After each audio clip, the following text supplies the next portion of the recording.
I will fight for you. I will smack on the for you. Don't rush, slow touch, brown and white. Like I go country, grab and buy. We can go bust. Hey guys, welcome back to my channel. It's Bianca So Damn Bomb, and of course I'm back with another video. I decided to bless you guys with another video today. This time I want to sit down and talk because it seems like you guys like my talking videos, my voice. So I decided I'm going to give you guys another one. I want to talk to you guys about this because it's something that I've gone through. We'll go through that time in our life where we need to cut people off. So this video is pretty much talking about fake friends, phony friends, whatever bad friends you guys want to talk about. We are here to talk about it today. You guys already know, like, comment, subscribe, share the video with your friends, family, cats, dogs, whatever floats your boat. Let's just get right into this video. I'll definitely catch you guys in the next one. And yeah, as always, deuces. So point number one, we're going to get straight into it. Support your friends or non-supportive friends. Now, I know we're in that day and age right now where everybody and their mom wants to start a new business. Everybody wants to be entrepreneurs. Some people are doing YouTube, like me, for instance. Let's just use me as an example. I do YouTube. So I put out content twice a week, Sundays and Wednesdays. And I have friends that will repost my videos. I have friends that will share on my videos. And that's great. But sometimes you also have those friends that will see that you're doing something and they will not want to repost your videos. But all of a sudden, when you blow up and now you're now popping, they know you like, no. You guys cannot be bystander friend. You are going to be a friend or a good friend. You need to support your friend in any kind of way possible. That means if I put out a video, you need to repost me. If I have a clothing line, you need to buy my brand and you need to wear it. You cannot expect to get my clothes for free. And nobody's saying you need to promote your friends every single day. But at least when you can, you're on Snapchat, you're on your Instagram. You're on there liking people's photos half the time or just browsing, doing nothing. That time that you're on there, you can be posting up your friend. You can shout them out. If you have a friend that is not supporting your business but only seems to remember you when you're popping, sorry, but you may need to reevaluate that friendship.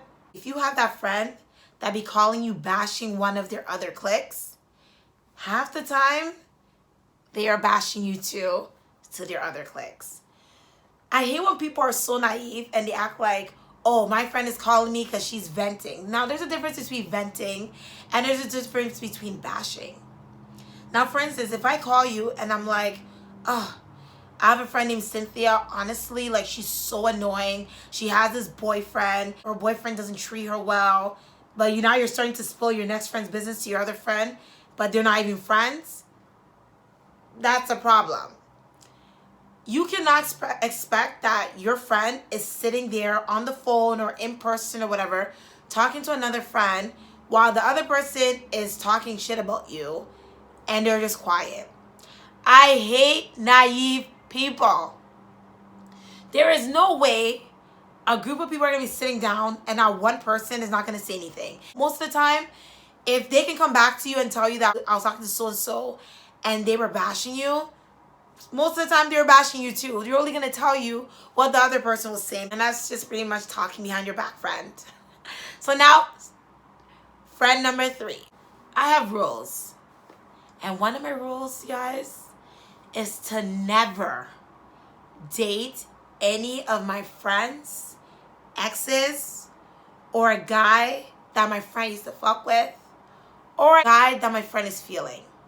Now, if you're one of those friends that be talking to your friend's ex or considering talking to a friend's fuck ting or whatever you want to call it, you ain't a good friend. If your friend has dated somebody and now they're no longer together, why do you feel like you need to date or talk to that person? Thinking like, okay, there's not a lot of guys out there. No, there's a lot of guys in other countries. There are guys on social media.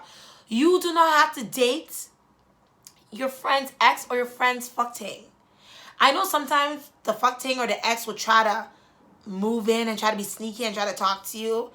And half the time it may be payback, or half the time maybe they were interested in you. But if you're a good, loyal friend, you should not even think about it. You shouldn't even have to come and ask your friend, oh, is it okay if I talk to your ex? Or if you feel a type of way even going to ask your friend about doing something that you know is not right, then that means it's not right. Number 4, I stand it when a group of females will see that a friend wants to start a business or do something, and you guys will sit there, literally sit there and watch as your friend embarrass themselves, and you guys don't say anything, but you guys will call each other and be snickering like and bashing your friend, smiling in her face, but behind your back laughing at them or bashing them. That is not a good friend. Number 5, out of anything I said in this video, if there's one thing you want to apply, it will be this. If you have that friend that you borrow money from, and all of a sudden you guys get into a little argument or a little disagreement, and you're hearing back that that friend is going around saying or you borrow money from them, or if they feel like they can open their mouth and tell people you borrow money from them, that is not a good friend. If you do something for your friend out of kindness of your heart, you should never be able to have to repeat it. And if you have to repeat it, or if you have to make a statement on it or say something and use that as evidence, that means you are not a good person. And not just a friend, it just means you're not a good person. And whatever you did was not the kindness of your heart. That's just why a lot of people fall out, is because half the time people talk about them and they borrow money. So I'm just telling you, if you want to be safe and if you want to keep that friendship going, don't borrow money from them. Now, last but definitely not least, I'm going to close with this because this is something that happened to me. And honestly, when I say you're my friend, you are my friend. I will ride for you. I will fight for you. I will smack on the... If I can help you, and I will do it. That is just me. But I've noticed that I do a lot for people and people don't do a lot for me. And unfortunately, that's something that I'm learning, and I am trying my best to understand it. That just because you do something for someone doesn't always necessarily mean they're going to do the same for you.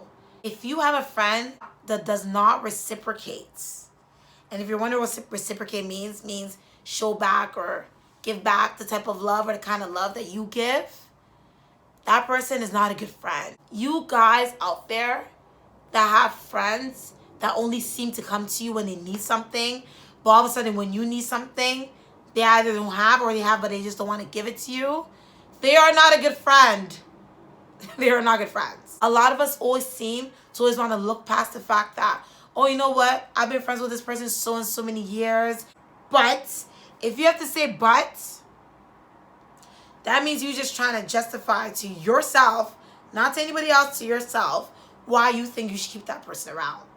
And you always have to constantly keep justifying, making up excuses as to why that person should be in your life, then that person should not be there. I think that's all for now regarding friends. I will definitely say more in a later video. There's like so much more in regards to friends. But for now, I hope it helps somebody out there that has a friend that's moving kind of snaky and kind of wishy-washy. I notice that it's hard sometimes because you have so much history, but it's not worth the headache and the stress. Sometimes your self-respect is more than keeping or holding on to baggage that's not necessary. This is a year we are leaving behind a lot of nonsense. We are not carrying this into 2021. I hope this definitely helped. I'll definitely see you guys in the next video. Like, comment, subscribe.